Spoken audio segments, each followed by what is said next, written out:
While welcoming the news Auckland will move out of level 3 on midnight Sunday, the regional border remains a shambles, according to the EMA.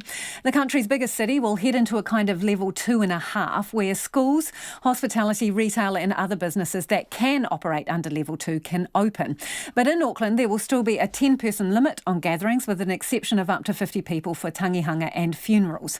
Meanwhile, the rest of the country will remain at level 2 until Sunday the 6th of September. Employers Manufacturers Association Chief Executive Brett O'Reilly says the hospitality sector is in crisis and domestic border exemptions need sorting. And he joins me now. Brett, what's the problem at the border? Oh, look, I think there's been so much ambiguity, Lisa, kia ora, and thanks for having me on tonight.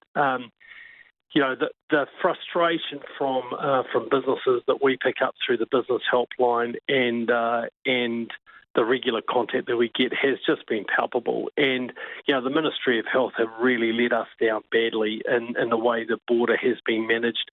We're slowly getting some clarity, but we've had businesses that have not been able to move goods or people across the border, and frankly, for reasons that are just not good enough. And when there are thousands of exemptions sitting with the Ministry of Health waiting for approval, that have been waiting there for over a week, it's just not good enough. It's just not good enough for businesses to be held back in this way. Because we've heard about the last 24 to 48 hours that things have been streamlined, but your members are not experiencing that. Well, I think they have been streamlined, but I'd say at long last. I mean, we're well into alert level 3. And for businesses to have been hobbled in this way is just not good enough, and the responses have been slow. Yes, we've finally got progress, but we've had to take these issues to politicians to get things moving, and that's not good enough. Business needs to be consulted much more in future if we're going to go to alert level 3 again. And we can't be making these things up on the fly. There needs to be much greater involvement. It happened last time when we developed the work guidelines for alert levels 3 and 4. But this time, you didn't have to be a rocket scientist to think that Auckland might be the place where we'd get another outbreak. And the fact that work hadn't been done really thinking through how to manage that domestic border is just not good enough. Brett, can you think of any specific examples that you could give us about where the issues still lie? It's just an ambiguity. So we had one of our members who had 17 staff with all the same documentation approach the border last Friday to cross the border. 7 got across the border and 10 were turned back. So were they dealt with by a different police officer or person checking their documentation and got a different Correct. result as a consequence? Correct. And so all businesses would expect would be consistency. Now it has improved because again, we've had I think we're now down up to the 3rd or 4th iteration of those border requirements. But in the meantime, we've had nurses who've been late for their shifts because they've been stuck in traffic queues. We've had goods and services that haven't been able to come across the border. We've had new manufacturing plants in the Waikato that have been delayed a week because they couldn't get specialist staff down from Auckland to work on those facilities. Numerous examples.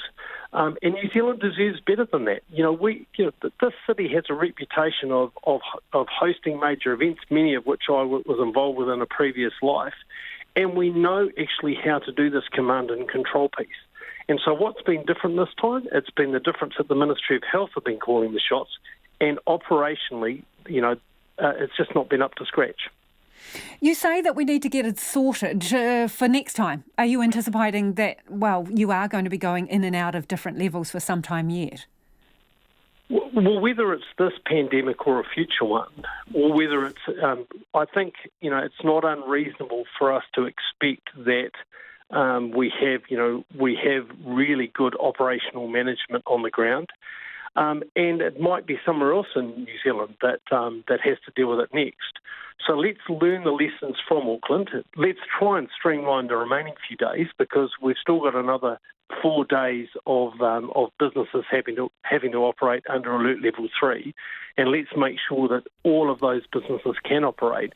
And let's make sure that we learn the lessons from what's happened in Auckland over the last week and a half, and make sure that no other region has to go through something so shambolic in order to comply with the public health order. Brett, has this lockdown been worse for businesses than the previous one? Absolutely. How so? But because some businesses who were able to operate under Alert Level 3 last time weren't able to. Documentation was changed with no real explanation why the documentation from the previous Alert Level 3 couldn't be used this time. And the movement of goods and people in and out of Auckland is fundamental to how the city functions. And there just wasn't enough thought that went into how that border worked. No consultation with business in advance of the border being established, and so the ambiguity has been profound. And there are lots of people that work in Auckland who haven't been able to get into